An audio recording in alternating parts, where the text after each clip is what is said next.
Hey there, comic fans. This is Comicfan with my version of the top 50 books in my collection. This little video will pretty much summarize what it's like to have my kind of collection, what I like to collect, and so on and so forth. Like all the others, this is going to be a lengthy video, so I'm going to try to do my best to speed this along. First up, in no particular order, just like everybody else, Detective 359. This is pretty much just one of my favorite books. It's the first appearance of Barbara Gordon as Batgirl. Next up, you guys know I like my gimmicky books. Well, this is one of them. My Evil Knievel. It's not a number one. It's just a free promo that came along with the toy. And the toys don't last very long, and neither did the books. I was happy to grab this. Next up, Fantastic Four number 48. Yes, of course, when the fine people at Marvel came up with a huge monster or a devourer of worlds, yes, sign me up. And his little Herald Silver Surfer was a nice addition to that. Yeah, I was read. It presents better than it actually is, believe me. The rest of it is, oh, it's bad. But I got it for free in a trade. It was really great. Along that, with my cartoony books, yes, I love my cartoony books. This was Hanna-Barbera's Frankenstein Jr. and the Impossibles. It's also what you would probably consider a one-shot. I don't think they made another one in the series, but this was a gold key issue, and they did quite a few of cartoony books back in the day. This is one of my favorites. And I also love a little bit of westerns here and there. It just depends how they're done. But as long as Dick Ayers is doing them, yes, sign me up. I love the Dick Ayers westerns. Those are really great stuff. This is Ghost Rider number 1. Along in the G section, Giant Size X-Men number 1. It was just one of those books I had to get back in the day. Sadly to say, I don't have a first Wolverine, but I do have a second. And as long as it came accompanied with a bunch of other first appearances, it's worth its bang for its buck. First appearance of Colossus and Storm and Nightcrawler and Thunderbird. Great book to have. I got it at a reasonable price. And I've got a little representatives of some Golden Age in my collection. Not a whole lot, but this is one of my favorite characters from the Golden Age, Black Cat. This is Black Cat number 26. It's just, I don't know, it's just very well done. It's kind of reminiscent of the later books from the Bronze Age. I see a lot of the cat in her, and or Black Cat, you know. So, yeah, that really stuck to me, and I had to get one of those. I would love to have more of those. More cartoony books. This is more reminiscent of the days when I first started collecting, and still one of my favorites, Boris the Bear. Boris the Bear number 1. Pretty much they designed this character to eliminate all other characters. This didn't take much to piss him off, and he destroyed almost everything and everyone in his path. In that one, he actually destroys the Teenage Mutant Ninja Turtles. Pretty funny stuff. Another artist I admire, Wally Wood. Wally Wood, when he was on the first couple of issues of Daredevil, I believe he went up to number 8. I believe this was his last issue on Daredevil. I think it's just an amazing use of perspective. Of course, the first appearance of Stiltman, just some amazing stuff. Wally Wood didn't do a whole lot of superhero stuff, but the stuff he did really came across really well. You'll see more of him later on, I think. More cartoony books. This one I just picked up at San Diego Comic-Con. One day I will soon, someday I'll get a first print of this. I was lucky to find this second print for half off, $4. What a deal. Bone was one of the books I collected when I first started collecting. It was a really great story, and it stuck with me. More campy books. I love campy books. This is no different. Lady Cop. Lady Cop, first issue special, first issue special number 4. It's Lady Cop. It's just a very campy story. I love the heck out of this thing. I'm so glad to have it. More on the campy side. We all know about Elvira and the House of Mystery. Elvira is very campy. This is one of my favorites because it's a cover done by Dave Stevens, and it's also a double cover. Good stuff to have. Double the Dave Stevens. Okay, now this is just a cover that I enjoy. Also, first appearance of Doc Samson. I enjoyed the cover because it's not a whole lot like most of Trimpe's other work. This one comes across a bit cartoony. It reminds me a lot of what would remind me of anime. For some reason, it's just the cover alone that strikes me, and I love it. Another series I'm really fond of, Liberty Meadows, and this probably showed up in my last top 50. So it's definitely a mainstay, and I love the story. If you guys ever have a chance, please check it out. I pretty much own most of the series on the first publisher it was issued out on, and I just love it. This was signed by Frank Cho. I love it, love it, love it, love it. In case you guys didn't know, you guys are probably going to see a lot of felines in this. I don't know what it is, but this is one of my favorite covers and one of my favorite characters, Tigra. It's Marvel Chillers number 3. Just a basic cover that I'm in love with. I love it. Another artist I am not... It's not one of my favorites, although it probably should be, and it'd probably kill me to debate this. There's no debate. It's Jack Kirby. Jack Kirby is a hit and miss for me. However, when he started out with Miss Barda, or Big Barda, I'm sorry, Big Barda, it really struck a chord with me, and I really started appreciating his art. So, Mr. Miracle, number 4, his first appearance of Big Barda, and it started my appreciation of Jack Kirby. More cartoon books. Man, I am a little on the overboard with the cartoon books.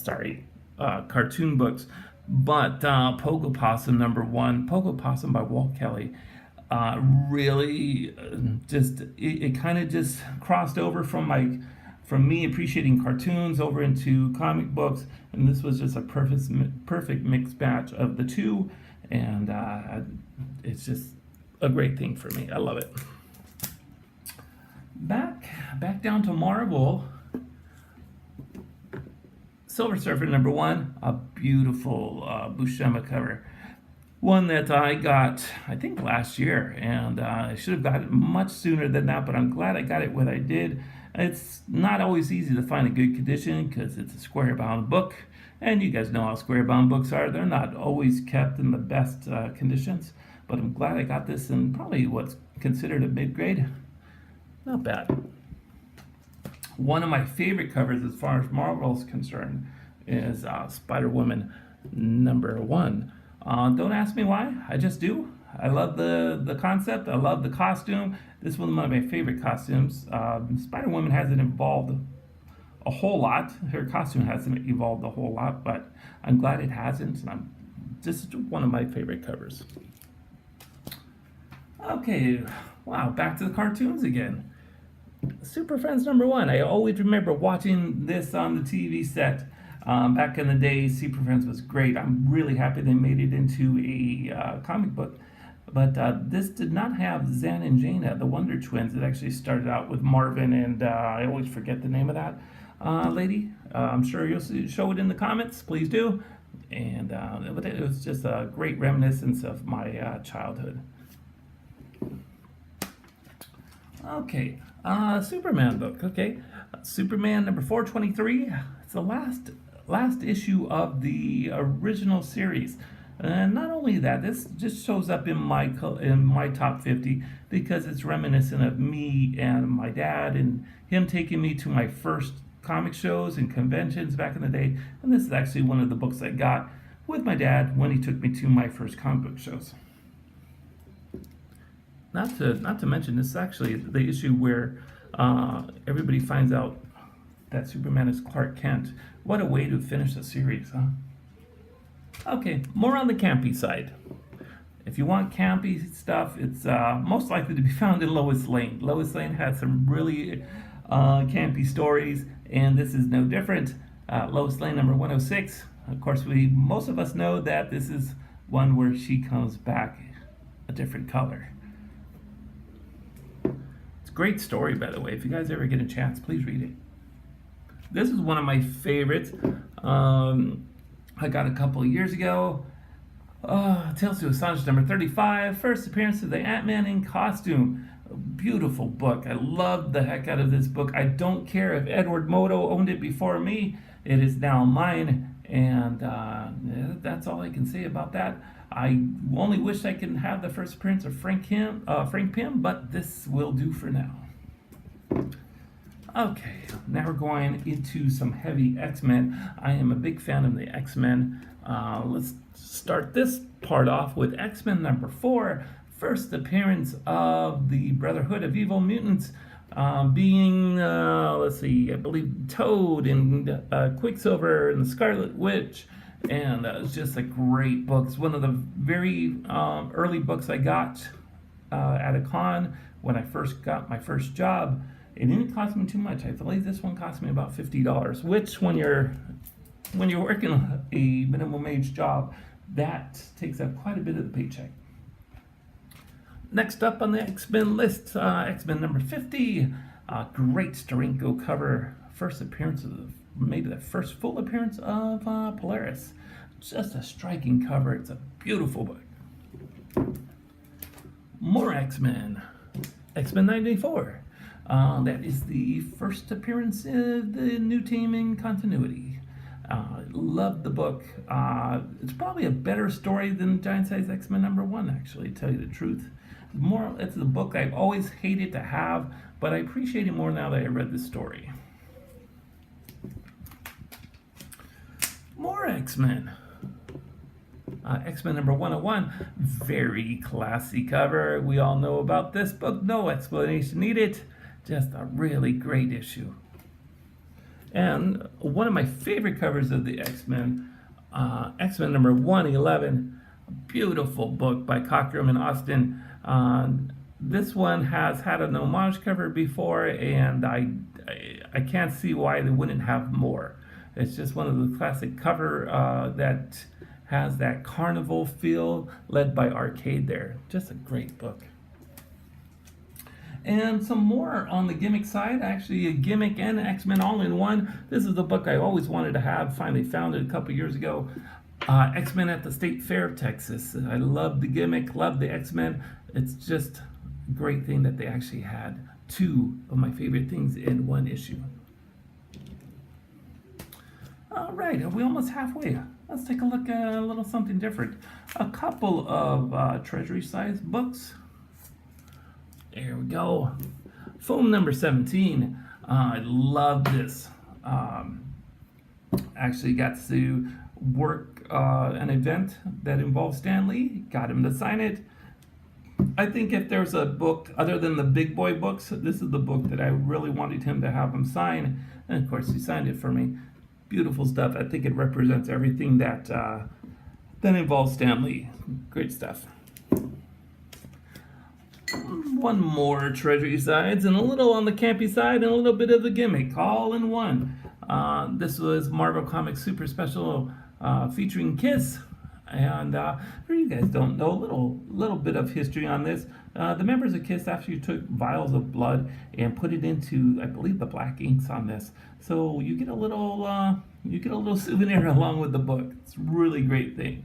A great article inside this that shows the whole process on how it was done. It was really cool. I'm just gonna throw this in there. This is no reason to put this at the end, but I love this book, so I might as well just put it in the middle. X-Men number 1. It's one of my only slab book at the moment. I had to sell a lot of my collection to get this book. That's why you don't see a lot of the big keys, the big modern keys. I used to have quite a few of them, but I sold them all off or traded them all in for this. Let's put that down there. Okay, another one of my older books. Amazing Spider-Man number 9. This has a little bit more meaning than the first appearance of Electro. This really hurts. This was one of my valuable lessons to be learned when I started collecting.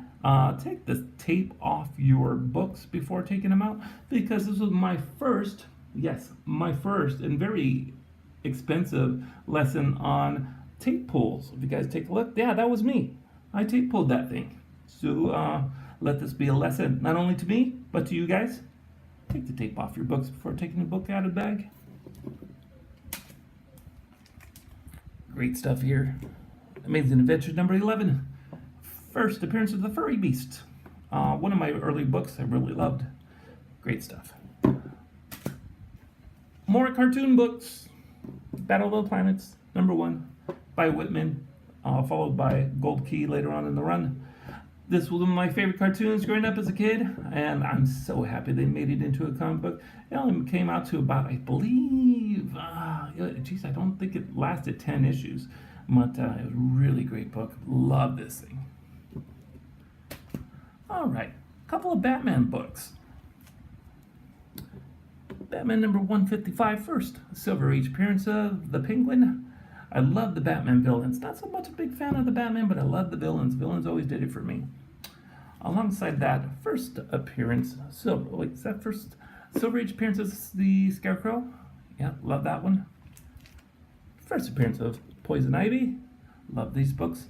And the first Silver Age appearance of the Riddler. Love that book as well. Most of those books actually my mom bought for me on, I believe, my 13th birthday. I loved I can't believe my mom actually went out of her way to buy me those books. Walked into a comic book store. She tells me, go buy whatever you want. I said, I couldn't believe it. Great stuff. Love my moms. Love my books. All right, here we go. Here's a good one. Avengers number 57. First appearance of the Vision. Also one of the first books I bought with my first job.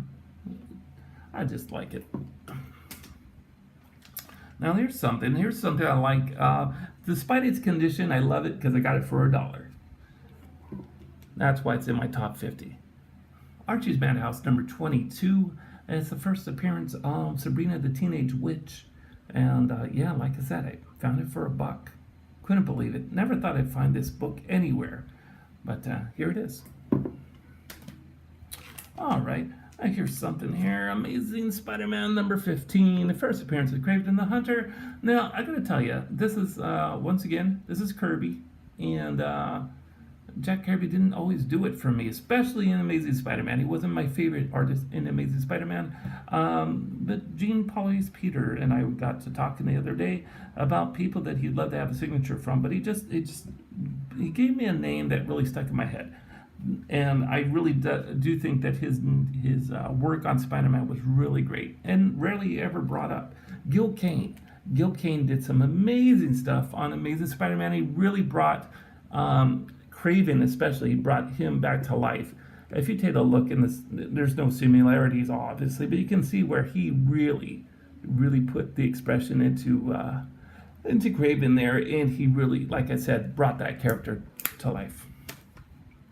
Another artist that brought a character to life in Amazing Spider-Man, of course, John Romita.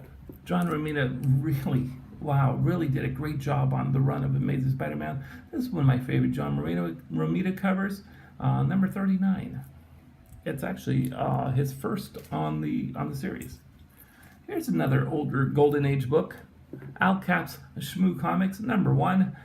It was one of those things, watching cartoons as a kid, and this character, Shmoo, just struck a chord with me.